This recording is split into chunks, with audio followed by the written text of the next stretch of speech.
I cut my 30 minutes of fishing down to do this. Thanks, Nikki. I can't hear anything.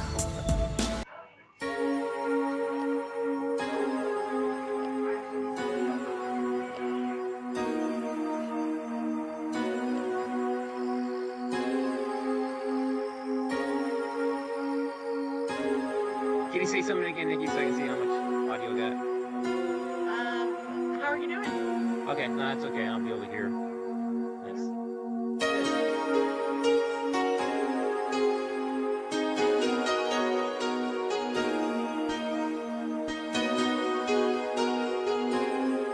Can you guys hear me okay?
Thursday, September 15, 9 a.m. Board of County Commissioners special meeting.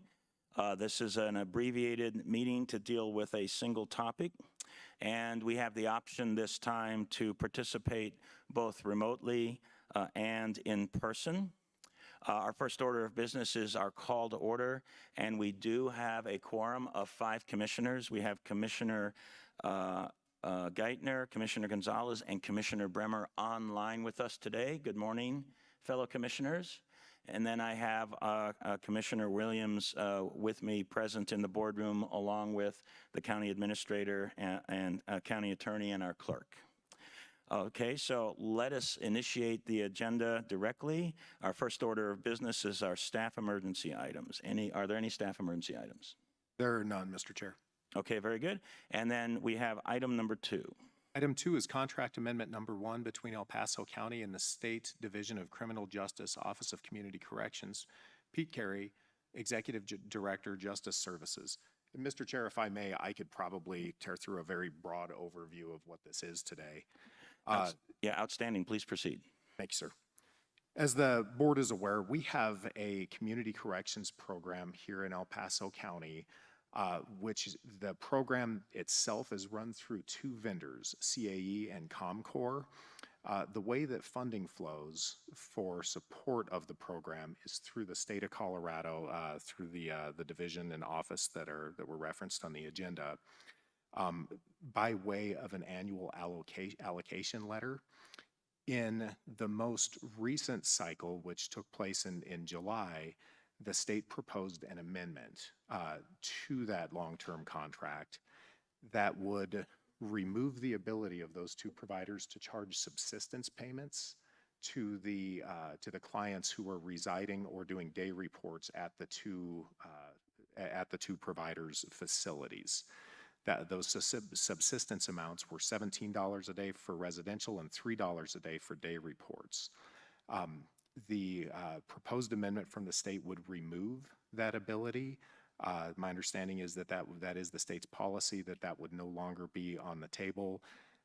The amended version of the contract that's before the board today actually memorializes that, both that our providers are declining to to charge subsistence payments, and that in the event of a double dipping sort of a scenario, for instance, the heightened amount that is allocated by the state being accepted, as well as charging a client the subsistence fee, would not be permitted, and that it would be up to the county to ensure that does not take place.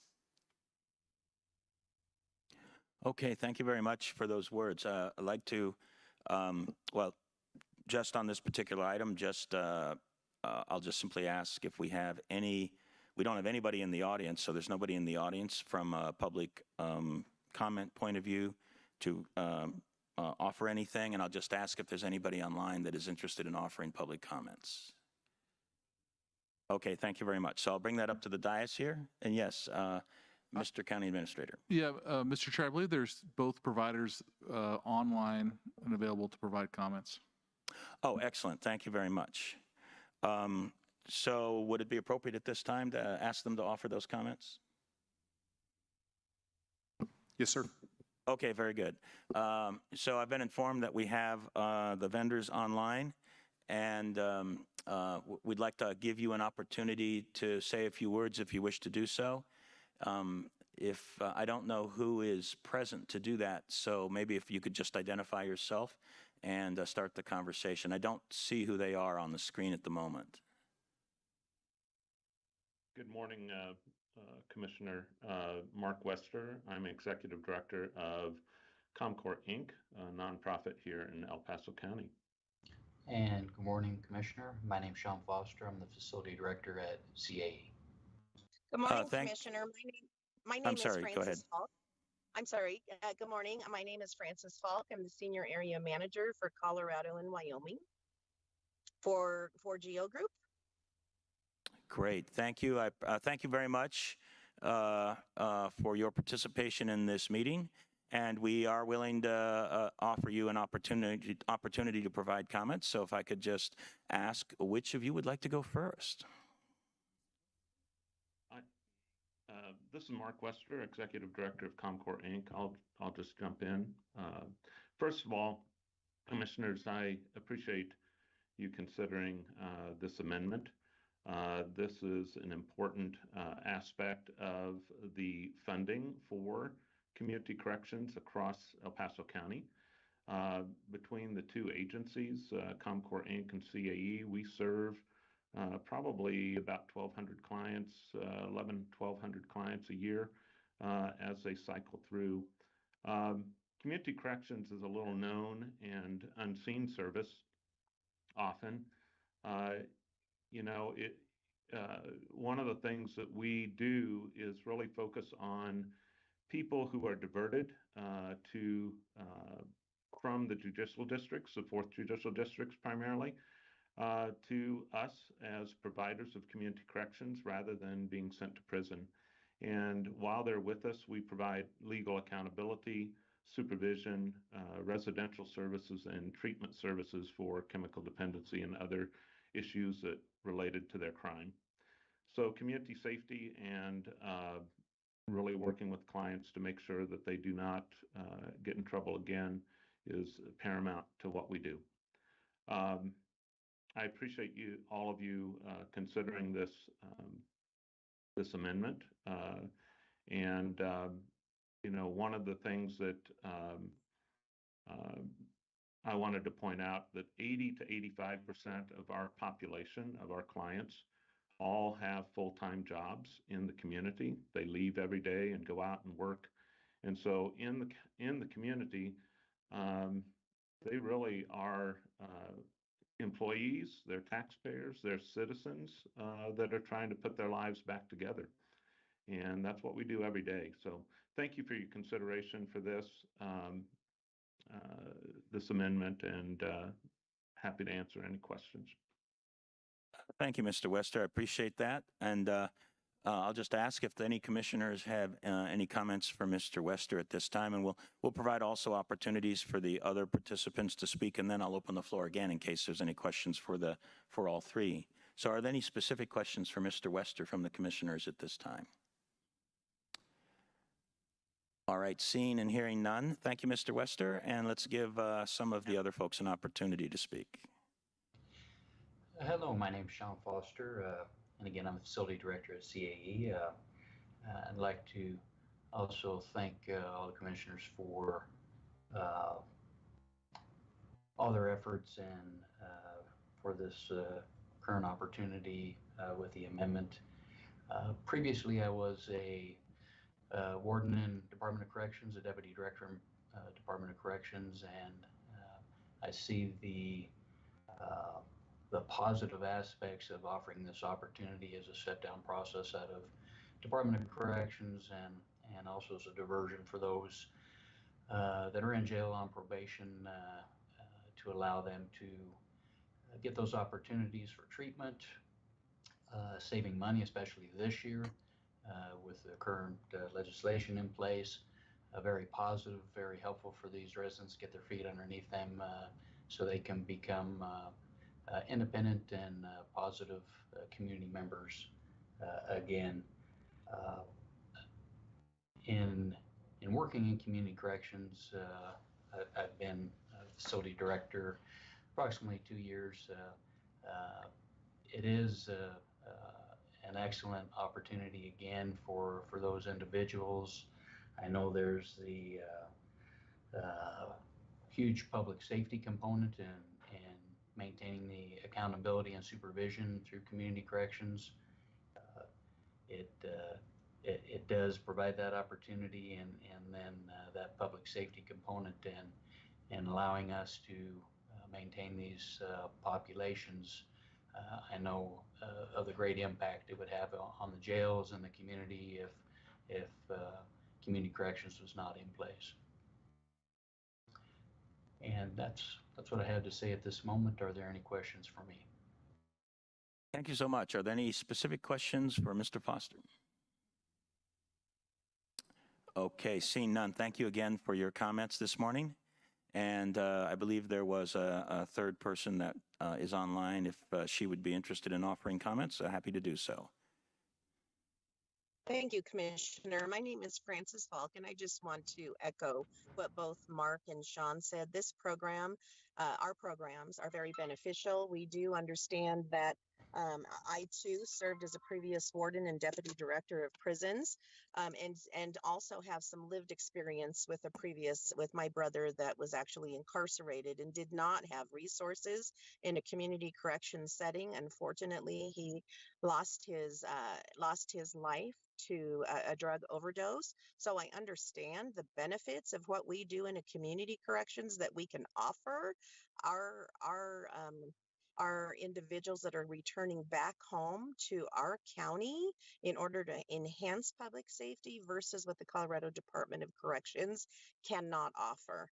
And again, as Mark said, our clients are engaged in work, they're engaged in treatment, and it's a step down. We know that 90% of those incarcerated will return to our community, either straight from the prison system or else through a step down program. So we appreciate that you value community corrections. Thank you. Thank you very much. I appreciate that. And are there any questions for our third speaker at this point?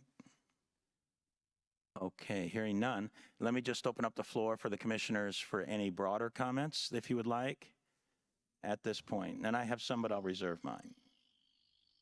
I just wanted to extend a thank you to our staff, our county administrator, Brett Waters, and county attorney, Kenny Hodges, as well as the staff within the governor's office that have spent a good amount of time talking to each other over the past 2 days to come to an agreement. Thank you. Thank you, Commissioner Williams. I appreciate those comments. Are there other comments from any of the members of the board? Yes, Commissioner Geithner. And then after Commissioner Geithner, Commissioner Gonzalez, please. Thank you. I just wanted to take a minute to address a couple of things. There's obviously been a long and ongoing process, and as the liaison to community corrections, there are a couple of things that I want to bring up here. I agree that community corrections can be a valuable tool in our community, and that's one of the reasons why this has been so important to continue the discussion and get us to a place that we can deal with a problem, quite frankly, that the legislature created. But I do want to point out a couple of things that are also true. And that is, for 2 years since being sworn in and being kind of thrust onto the board of community corrections as the liaison, and learning a lot and gathering a lot of information and asking a lot of questions, it is a valuable tool. And yet there have been a lot of problems.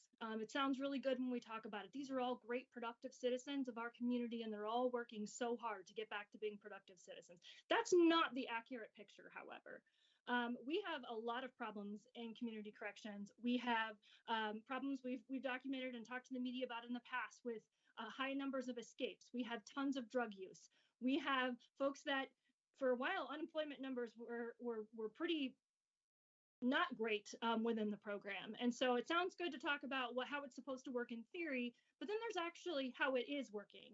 And we continue to have a lot of problems with that. So I want to point out that while I do believe this is a valuable tool in our community, we have a long ways to go to make sure that this is actually protecting our community.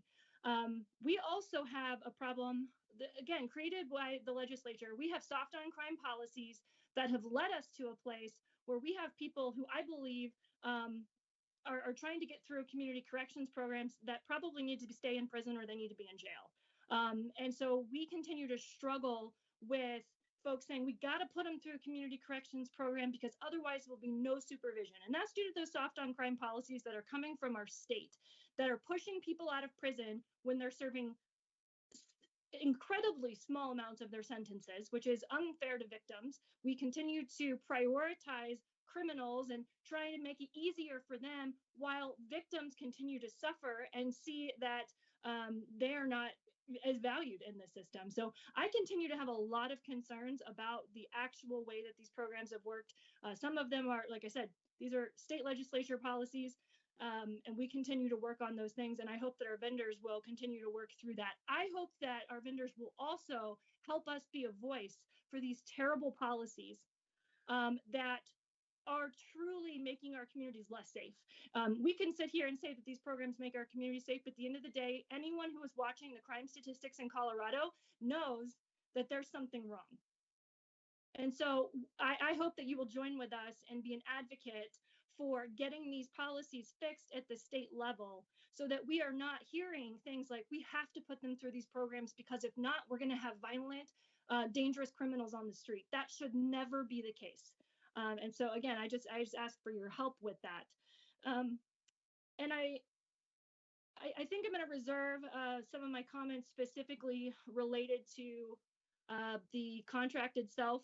I assume we're going to have a motion and we'll get an opportunity to talk about that contract and that process directly. So I'm going to reserve the rest of my comments that are directly related for that process. But I do think that it's good to hear about the tool, and we want to reserve that. But I do not want to give the public a false impression of what is going on with crime in our community. Thank you, Commissioner. I appreciate those comments. And Commissioner Gonzalez, before you get started, I do want to just make a statement that the record does need to show that Commissioner Bremer is now in person and that she was listening to the meeting online and then has now joined us in person on the dais. So just wanted to make sure that that is clear in the record. All right, Commissioner Gonzalez, please proceed. All right, thank you, Mr. Chair. So I have a question for our attorney. In the language, I believe I saw where the reimbursement charge, so if ComCorp or any of the agencies were to charge, the county would be responsible for repaying that to the state. Is that an obligation that occurs only if the organizations charge and then also charge the full rate of I believe, $67 per day, or if they were to charge only $50 per day, or they're being reimbursed at $50 per day, and then charge $17, would the county still be on the line for reimbursing the state the additional costs that the organizations were charging the inmates? Thanks for the question, Commissioner. I'll give an answer and tell me if I've answered it directly. But if under this language, if there was any subsistence charged to a client, the county would be responsible, regardless of whether that's $50, $5, $10, any amount, basically, because the state's policy is to waive the subsistence charge requirement. Okay, thank you very much. That is absolutely what I thought I read, and I want to make this absolutely clear. One of the things this presentation initially led with was that the state put this language in and made these changes so that they would not be double dipped. This does not protect against that concern. They could be reimbursed at $50, charge the $17 additional, and that is not double dipping. So this protection language they're putting in is not accurate at all. This is something the state has wanted to change and made changes in what they say is the long bill. I absolutely believe they have misinterpreted the language on the requirements and have used that as a way to change and become a breach of a contract. I think we're in year 4 of 5, and they are asking us to sign an amendment we have no legal obligation at all to sign. They are asking us to make changes that hurts the potential long-term funding of what I think is a good diversion process and program that I want to support. But I will not support the state breaching its contract, misinterpreting legal language, and then putting additional costs potentially on the county because for whatever reason, this is something that only negatively affects Tabor compliant counties. I think it's unacceptable for the state to punish Tabor compliant counties and to continue their soft on crime policies that potentially hurt a good, strong project like this. And so I'm very upset that the state has not, I believe, been negotiating and coordinating and collaborating with the counties fairly and justly in this. Thank you. Mr. Chairman. Yes, thank you, Commissioner, and I appreciate your comments, and just add you to my appreciation of all the comments made so far. And Commissioner Williams, just a second, I want to ask if Commissioner Bremer, if you have any comments at this time. Okay, very good. Commissioner Williams, you have some additional comments. Yes, I just wanted to clarify with the county attorney that this contract is only for the months of July, August, and September, in which we have verified that these two facilities have only charged these amounts of $3, or the two amounts that the state requires them to charge now. And Commissioner, if I could speak a little bit on that point, Pete Carey has received emails from the CEOs of both vendors explaining that they have not charged client subsistence at all during July and August, and that there's no intent to in September.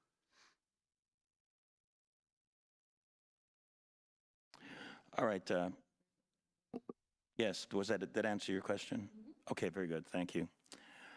And what I'd like to do is offer some comments right now, and I appreciate, oh, I'm sorry, I see a hand raised from Commissioner Geithner. Would you like to offer some additional comments at this point? Because it was mentioned that there's an email with this information, but we have the vendors here today, I wondered if it would be possible for the record today for them to also clarify that they have not, that they declined to charge subsistence for those months and continue to decline that. All right, thank you. And I think if I heard that correctly, Commissioner, you're interested in comments from our vendors with regard to that topic. Is that correct? Did I hear that correctly? Or did you want the staff to make that statement? No, I think it would be great to have the vendors make those statements on the record here. I know we said we had it in email, but because we are going to be held responsible for that, I would love to have them state those things on the record here as well. Okay, thank you very much. I have a question for our vendors from one of our commissioners. Hopefully you were able to hear that adequately, and if you would be willing to offer a statement on that topic. Mr. Weston? Sure. Mark Wester, Executive Director of Comcor, Inc.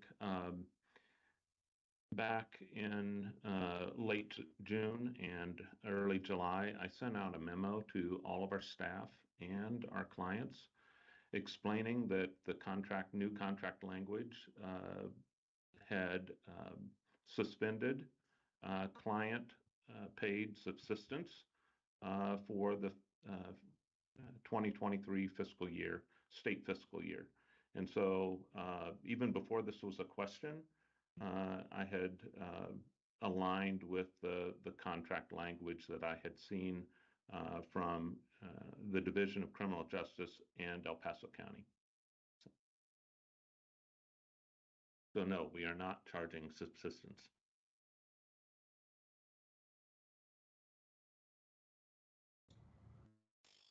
All right, thank you, Mr. Wester. And I believe, Mr. Foster, if you would like an opportunity to speak to the question that Commissioner Geithner had, or the comment that that Commissioner Geithner had.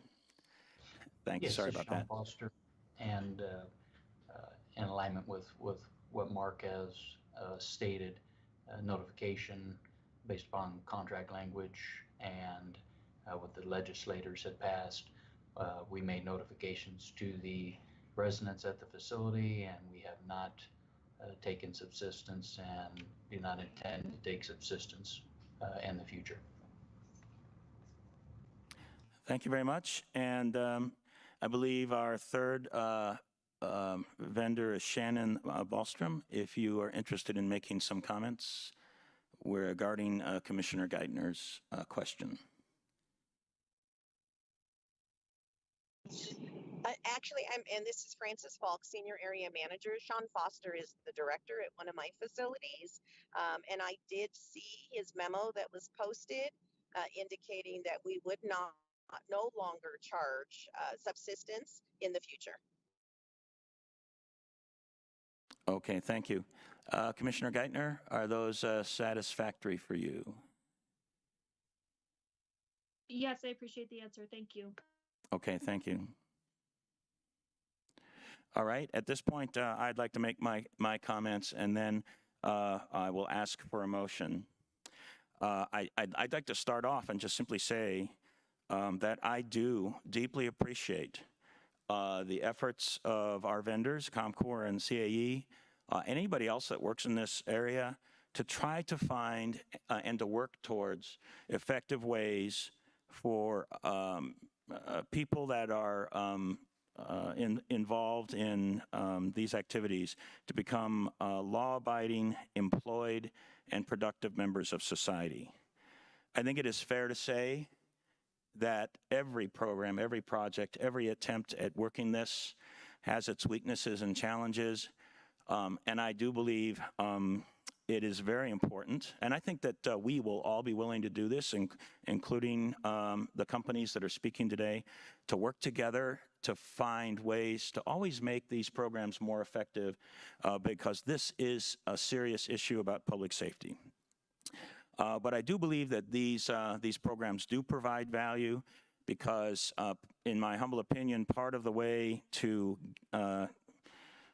bring people back to becoming productive members of society is to ease them into that process for them to have a job which enforces or attempts to enforce discipline for the individual so that they can come back and be law-abiding, employed, and productive, as I've mentioned. But there's always ways to improve these programs. Now, with regard to the broader issue on this challenge that we have, I am, well, actually, specifically to the contract, I am not entirely satisfied with the words, but I do know that our staff has spent an untold number of hours working on negotiations with the state to try to get us to something that the two parties can ultimately agree to. With that in mind, I am willing for myself to support this amendment. But I think it is very important to state that this is not a permanent fix on this issue. This is only a temporary fix. And there's a lot more work, unfortunately, that needs to take place. I also want to make the point that the issue for us is that the state appears to be unwilling to send the added funds as provided by law, as provided by the new law, the added funds, directly to the vendor so that it doesn't have to come on the county's books, and that's because of a Tabor challenge that we have. If we accept that money, we have to defund some other service that we provide to our citizens, and we are unwilling to do that. At least for me, I am unwilling to do that. I really, truly believe, having been a former contracting officer for the Department of Defense, there should be absolutely no concern for the state to send all of those funds or a subset of those funds directly to the vendor. I would encourage the state to seriously consider doing that. They've been resisting that so far, but I think that is such an easy solution. I don't believe there's a violation of law. I don't believe there's a violation of policy, and I ask the state to be flexible with regard to some counties that have detabored and other counties that have not detabored, and to recognize that because of other laws that exist in the state of Colorado, that sometimes flexibility in funds distribution is necessary so that everybody can deliver the outcomes that are now required by state law. I do not think that that is a difficult reach. I encourage the state to do that. And we will continue to work towards that aim to find a resolution that has a permanent solution to it rather than this temporary one. But having said that, I am willing to support this temporary solution, but we have to recognize, unfortunately, this is probably the beginning of the work we're going to have to do on this issue. So those are my comments at this point, and what I would like to do is ask if any of the commissioners are willing to offer a motion. Commissioner Williams, I would move approval of contract amendment number 1 between El Paso County and the State Division of Criminal Justice, Office of Community Corrections. Thank you very much for the motion. Is there a second? I'll second that, Mr. Chair. Okay, thank you, Commissioner Geithner. I appreciate that. We have a motion and a second, and as is my tradition, I'll ask if any commissioners have additional comments. I will reiterate that I have appreciated all of the comments from all the commissioners. Are there any additional comments? Yes, I'll tell you what, I'm not quite sure who raised their hand first, but Commissioner Gonzalez, why don't you start? And then Commissioner Geithner, you can follow. Thank you, Mr. Chair. I wanted to thank you for the comments you made, and that is one of my big concerns here, is that the reluctance of the state to have come to us with a agreement over the last 4 to 6 months, because we have been trying to work with the state. I do think this is a viable program, and I think that the state's inability to compromise and collaborate to such a way that we could have gotten a long-term agreement in place is what greatly concerns me. This is absolutely a short-term fix, but once we enter this agreement, my concern is the state is going to say, well, you accepted it before, now you're unwilling to continue, and place some sort of blame on the county long-term for something they've been unwilling to compromise on. And so, as you've mentioned very eloquently, I will not be put in a position where I need to defund other mission essential requirements for our residents that the county has to provide to our county residents because of a decision and inability of the state to work with us to get this problem solved long term. And so I do not want to accept a contract today that potentially hurts us long term and puts us in a position where the state is trying to force us to potentially defund mission essential services for our residents at the county level. So I will not be able to support this because this is something that should have been worked on as a long-term fix through the state, and I don't think this is doing it. Thank you. Thank you, Commissioner. I appreciate your comments. Commissioner Bremer. I'm sorry, my apologies. Commissioner Geithner. Thank you, Mr. Chair. And I appreciate all the comments that have been made. I want to make a couple of clarifications because this is a public meeting and the public deserve to know what's happening here because it's a little convoluted. So number one, there is no law that says the subsistence cannot be charged. Okay, there was a sneak into the long bill during the last legislative session in a footnote that made an assumption. That's not law. That is not something that was voted on in the legislature. So there is no law that says that this cannot be done. This is a choice that is being made between the vendor and the state. The state wants to put it in the contract, but it is my understanding that the vendors were asked at one point and declined. They did not want to charge this. So when we say subsistence, what are we talking about? Subsistence is basically rent. It is folks who are criminals, let's be clear, who have made very poor choices and are either forced to go through a diversion program through the courts or are in prison and are transitioning out of prison. I 100% believe it is appropriate for those people to pay rent. I believe that that is the case. Not only do I believe it's appropriate, I actually believe that it is important for them to pay rent. They need to have skin in the game. And what our state is doing here is saying, rather than have these people pay their rent, we're going to have the hard-working taxpayers pay that rent for them. That is what is happening here. This is putting criminals ahead of the families who are struggling in the kind of economy that we are in today. So I want to be clear what our state legislature tried to sneak in. I want to be clear that it is not law, and I want to be clear that I also think that there are long-term solutions. The only reason I am supporting 3 months is because I care about the safety of our community. And I am very concerned about what happens if we just open the doors here, okay, and not have a place because of those soft on crime policies. And so that is why I'm supporting this. I'm still also not happy with it. I think the big question here is why the state is trying to force us to take on what we cannot take on. And here's the thing, Tabor is doing its job here. I'm grateful for Tabor here because, you know, this Tabor is what is saying, no, state, you figure this out. You want to subsidize criminals more? You figure out how to pay for it. Because we have an obligation to fund core services to law-abiding citizens here. And so, I am grateful that we have that protection. But the state, why will they not contract directly with these vendors? If they want to pay and subsidize these criminal rents, why are they not contracting directly and solving the problem rather than forcing us to get this extension and look for a long-term solution?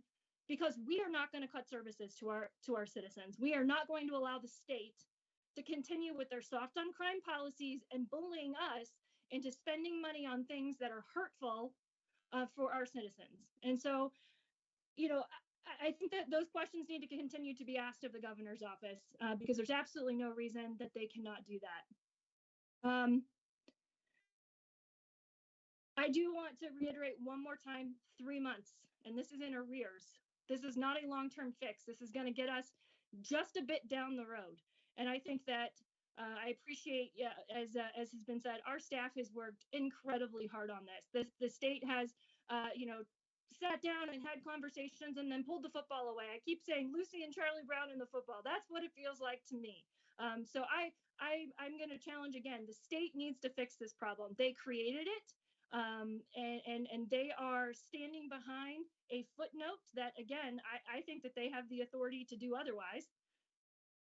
But they're standing behind that, and so they need to solve this problem because they're the ones that created it. And I want to again emphasize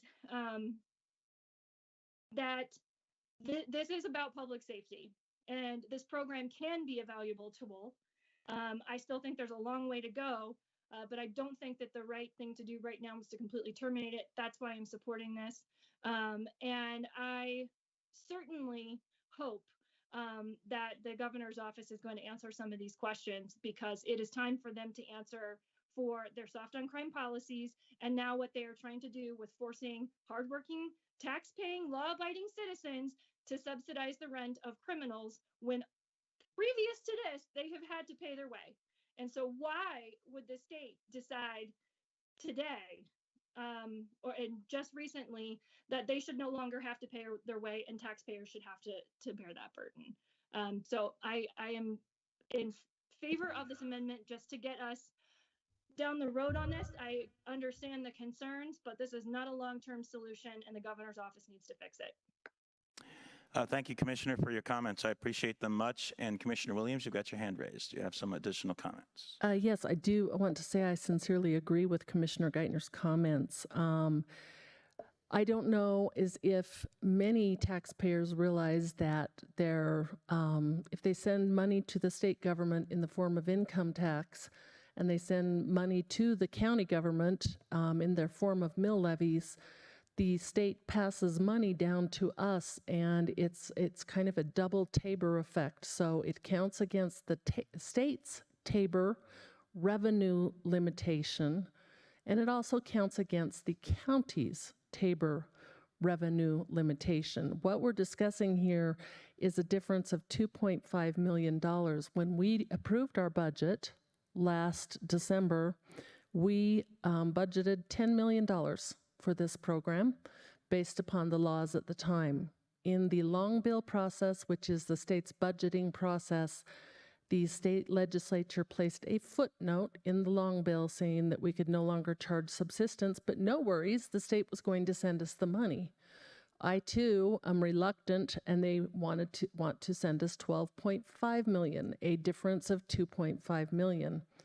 I too am reluctant to take that $2.5 million away from either my parks, my roads, or any other of the critical services that we provide here in El Paso County. This is truly a soft on crime policy by the Democrats in the state legislature. And I would agree with that. It's not fair to our hardworking families who are getting in their cars every day and trying to drive to work and avoid all the potholes. And so I am supportive of this because I do realize that these two organizations have 90 employees. that need to be paid, and they too also come from hardworking families. But I do want to stress that under no circumstances will be, I want these two businesses to understand that they are getting 10 million from El Paso County this year. They will not get 12.5 million. And so I don't know what that means for your businesses. I appreciate very much what you do. Somewhere between, up to 500 criminals have been kept off the streets in your programs, and I know the court system greatly appreciates that, and I'm the chairman of the Criminal Justice Coordinating Council. It is a good tool in our toolkit, so I do appreciate the services you're providing. It's just that I'm reluctant to sacrifice my taxpaying citizens for something the state legislature wants to force upon us. Thank you. Thank you, Commissioner. And I think it's important. I have a sense that our partners in this, our contractors, our vendors, are very interested in reaching a resolution as well. I just want to emphasize for you all how important this is. You've now had the opportunity to hear the sentiments of the commissioners. And I believe it's a universal point of view. We're not willing to defund something else for this $2.5 million. The fix is so simple. The state just needs to pay the vendor directly. We will work with the state to make sure that the contract, I believe the contract already would allow for that, but if they have some form of an objection to the current structure of the contract, we would be willing to work with them, and I would encourage our vendors to also work with us to make sure that that language is added so that the state can send that money directly. And I want to talk a little bit to emphasize to our partners, our vendors here that are online, what $2.5 million represents as far as defunding other services. If you do that in infrastructure, that's miles of road repair. If you do that in our parks budget, we would have to close half of our entire park system. Half of our entire park system for that $2.5 million. If we do it in other forms of public safety, we would have to fire dozens of deputy sheriffs. The harm is real if we cannot get the state to produce an alternative solution here. The harm is very real, and I will not let that happen. I will vote to oppose that. So I just wanted our partners here and our vendors to understand the sentiments of the commissioners and the importance of getting the state to accommodate this, and also to recognize how important this is. I think sometimes, because the state works on a different order of magnitude of dollars, that they sometimes don't understand the impact of something like $2.5 million to a county. It's huge. So therefore, there we are. I'll just open the floor. If anybody else has any other comments, be happy to hear them before we actually proceed with the vote. Yeah, Commissioner Gonzalez. Yes, Commissioner Gonzalez, and before you go, Commissioner Gonzalez, Commissioner Bremer, you will have some comments as well?